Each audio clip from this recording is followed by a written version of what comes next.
यकीन माने हमने अपनी ज़िंदगी के 50 साला तजुर्बात में बहुत कुछ सीखा। यही वजह है कि जो हमारे पहले हमसे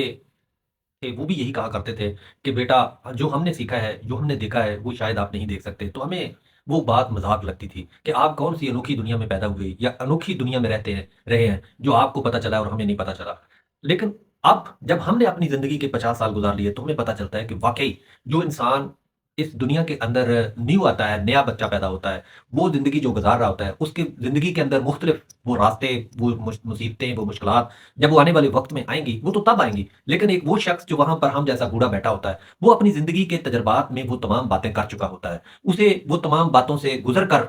वो इस मंज़िल तक पहुँचा होता है। तो इसलिए वो ये कहता है कि मेरा ज़िंदगी का तजुर्बा है, आप मेरे बेटे या मेरे फलाँ दर फलाँ, वो छोटे को समझाता है कि आप ऐसा ना करें। हम भी ऐसा ही हैं। हमने भी अपनी ज़िंदगी के तल्ख़ तजुर्बात के अंदर जो बात सीखी, जो दुनिया को पाया, वो यकीन माने कुछ इस तरह से हैं। हमने अपनी इस तल्ख़ तजुर्बात के अंदर जो बड़ी तल्ख़ हकीकत हमें समझाई, वो ये भी थी कि मुश्किल वक़्त के अंदर इंसान के इर्द-गिर्द के वो चेहरे जिनको वो कभी वो दोस्त कहता है, कभी वो महबूब कहता है, कभी वो उसे अपना कहता है, कभी वो फलाँ दर फलाँ कहता है, वो तमाम लोग भी बदल जाते हैं। जब हालात का मारा शख़्स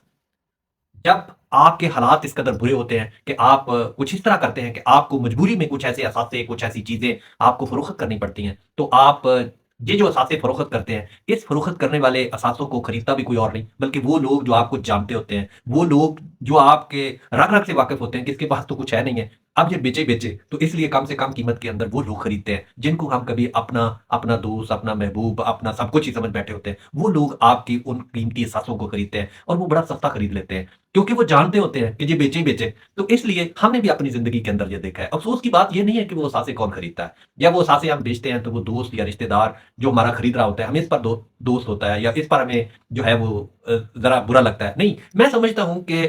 हमें वो शख़्स जो हमारे पीछे बैठा हुआ कल तक हमें अपना अपना कहता है और जब वो हमारे असासे खरीदता है, जब वो हमारी माल, हमारी दौलत को खरीदता है, हमारे वो कीमती चीज़ें खरीदता है और बड़ी वो यूँ कह लें कि सस्ते तरीन खरीदने की कोशिश करता है, सस्ते दाम लगाता है क्योंकि ये बाहर बेच नहीं सकता, जल्दी-जल्दी इसे बेचना है, तो वो कोशिश करता है सबसे सस्ता दाम वो लगाए। तो जब वो ऐसा काम करता है, जब उसके अंदर का छुपा हुआ इंसान आपको पता चलता है, अंदर ही अंदर में इंसान को हँसी भी आती है और फिर इंसान अपने अंदर सोचता भी है, ये दुनिया है, ये लोग हैं जो कल तक जिनके साथ हम इस तरीके से इतने अच्छे रवैये रखते रहे हैं, इतनी अच्छी सोचें करते रहे हैं, इतने अच्छे ख़्यालात बनाते रहे हैं, ख्वाब बुनते रहे और वही लोग जब इस तरह करते हैं, तो हमें वो चीज़ें, वो काम, वो उनके रवैये जो हैं वो तकलीफ़ देते हैं। दुःख इस बात का नहीं होता कि साँसें बिकते हैं, दुःख मेरे ख़्याल में इस बात का होता है कि खरीदने वालों में अपनों में से होते हैं और यही तजुर्बात इंसान को फिर मुहतात, समझदार और यूँ समझ लीजिए मैं कहता हूँ कि बल्कि हकीकत शनास बना देते हैं और वही लोग मेरे जैसे फिर बूढ़े होकर वो जो कहते हैं कि बेटा ये काम ना करना, ये हम ज़िंदगी में पहले तजुर्बा कर चुके हैं।